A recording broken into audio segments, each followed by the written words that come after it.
నమస్తే, welcome to dot news. నేను అనుష. ఈ ఎన్నికల్లో మనం గెలవలేమని టీడీపీ నేతలకు క్లారిటీ వచ్చేసింది. ఈ ఎన్నికల తర్వాత పార్టీకి మనుగడ కూడా ఉండదని అర్థమైపోయింది. పార్టీ పరంగా, పొత్తుల పరంగా, కుట్రల పరంగా చేయాల్సినవన్నీ చేసినా లాభం లేకపోయిందని తెలిసిపోయింది.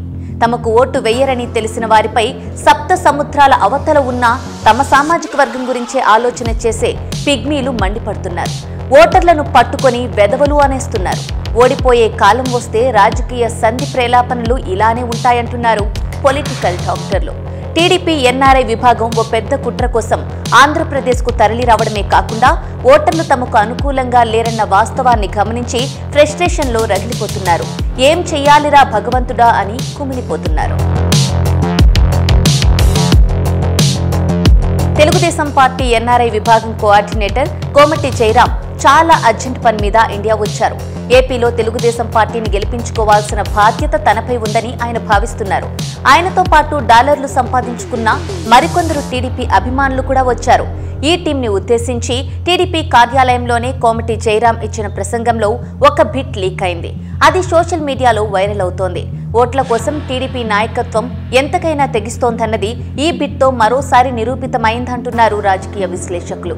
నెల రోజుల పాటు మనమంతా ఇదే పని మీద ఉండాలంటూ కోమటి జయరాం దిశానిర్దేశం చేశారు. మనకు తెలుసు, మన ఊరు వెళ్తే ఈ యదవ మనకు ఎట్టి పరిస్థితుల్లో ఓటు వెయ్యడు అనేది మనకు తెలుసు. వాడిని మార్చడంలో మన నైపుణ్యం ఉపయోగించాలి. వాడిని ఏ రకంగా అయినా కానీ మనకున్న ఎబిలిటీతో, వాడికి పిల్లలు ఉంటారు, పెళ్ళం ఉంటుంది, అన్నీ ఉంటాయి.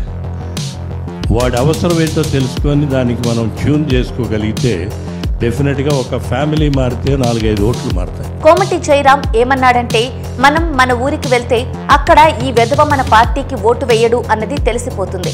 అప్పుడు వాడిని మన దారికి తెచ్చుకోవడానికి మన నైపుణ్యం ప్రదర్శించాలి అన్నారు. ఎవరికి ఓటు వేయాలన్నది ఓటర్ల ఇష్టం. అది రాజ్యాంగం ప్రసాదించిన అద్భుతమైన వరం. తెలుగుదేశం పార్టీకి ఓటు వేయని వాళ్ళు వెధవలుగా కనపడుతున్నారంటే జయరాం వంటి కొవ్వెక్కి కొట్టుకుంటున్న పచ్చ నేతలను ఏమనాలి? వెధవన్నర వెధవలు అన్నా తప్పులేదని సీనియర్ ఓటర్లు అంటున్నారు. దశాబ్దాల క్రితమే జయరాం అమెరికా వెళ్లిపోయారు. అయినా ఇప్పటికీ కులగజ్జి పోకపోవడం దారుణమే అంటున్నారు జయరాం చెత్త వ్యాఖ్యలు సోషల్ మీడియాలో విన్నవారు. టీడీపీనే ఎందుకు గెలిపించాలంటే ఆ పార్టీ ఓడిపోతే తమ రాజ్యం పోతుందన్న అక్కసు తప్ప మరో కారణమే లేదంటున్నారు రాజకీయ పండితులు. అందుకే ఓటు వెయ్యని వారిని డబ్బులు కొట్టి కొనేయాలంటున్నాడు జయరాం. పచ్చ పార్టీ మునిగిపోతోందని తెలియడంతో పచ్చ ఎన్ఆర్ఐలు కొందరు వచ్చి ఇప్పుడు ఇలా ఓట్లు కొనే పనిలో పడ్డారు. ఇలా వచ్చిన వారిలో ఏ ఒక్కరికి కూడా ఓ 2 లక్షలు కొట్టడం పెద్ద కష్టం కాదని జయరాం భరోసా కూడా ఇస్తున్నారు. డబ్బులతో ఓటర్లను ప్రభావితం చేయడం అనేది చంద్రబాబు నాయుడే ప్రారంభించిన జాడ్యం. ఏ స్థాయి ఓటర్లను అయినా కొనొచ్చనేది చంద్రబాబు అమాయకత్వం.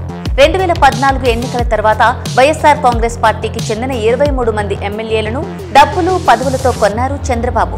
తెలంగాణ ఎమ్మెల్సీ ఎన్నికల్లో నామినేటెడ్ ఎమ్మెల్యే స్టీఫెన్ సన్ను కొనడానికి బేరాలాడారు కూడా చంద్రబాబు. అయితే అప్పుడు అడ్డంగా దొరికిపోయారు. ఇప్పుడు ఆ కేసుపై సుప్రీంకోర్టులో విచారణ జరుగుతోంది. ఎమ్మెల్యేలను కొన్నట్టే సామాన్య ఓటర్లను కూడా కొనేయొచ్చని చంద్రబాబు దుహంకారంతో అనుకున్నారు. 2019లో డబ్బుల కట్టలు వెదజల్లారు. చివరకు ఏమైంది? చంద్రబాబు పార్టీకి 23 సీట్లు మాత్రమే ఇచ్చారు ఏపీ ప్రజలు. చంద్రబాబు అనుకుంటున్నట్లు ప్రజలు డబ్బులకు అమ్ముడుపోరు. తమ తలరాతలు మార్చే ప్రభుత్వాన్ని వారు తెచ్చుకుంటారు. కాకపోతే చంద్రబాబు నాయుడికి ఈ ఎన్నికల్లో గెలవడానికి ఏ మార్గము కనిపించడం లేదు. ఎలాంటి అవకాశాలు లేవని ఆయనకు తెలిసిపోయింది.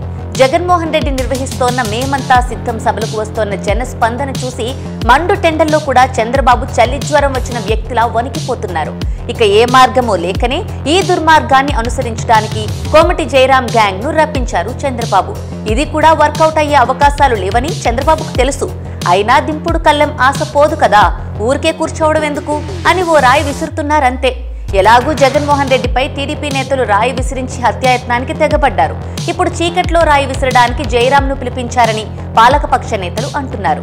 ఇటువంటి నీచ కుట్రల పట్ల, ఎన్ఆర్ఐ గ్యాంగుల పట్ల అప్రమత్తంగా ఉండాలని వైఎస్ఆర్ కాంగ్రెస్ పార్టీ ప్రధాన కార్యదర్శి సజ్జల రామకృష్ణారెడ్డి పార్టీ శ్రేణులతో పాటు ప్రజలకు విజ్ఞప్తి చేస్తున్నారు. టీడీపీ సినిమా అయిపోయింది. చంద్రబాబు పొలిటికల్ కెరీర్ క్లైమాక్స్ కి వచ్చేసింది. ఈ ఎన్నికల తర్వాత ఆయన ఏ కాంగ్రెస్ పార్టీలోనో లేదంటే బీజేపీలోనో టీడీపీని విలీనం చేసి ఆ పార్టీల తరపున రాజకీయాలు చేయాలంతే. అంతకు మించి ఆయనకు వేరే మార్గాలే లేవంటున్నారు రాజకీయ పండితులు. అందుకే చివరాఖరి అస్త్రంగా జయరాంను తెప్పించి ఉంటారని వారంటున్నారు. Please subscribe .news.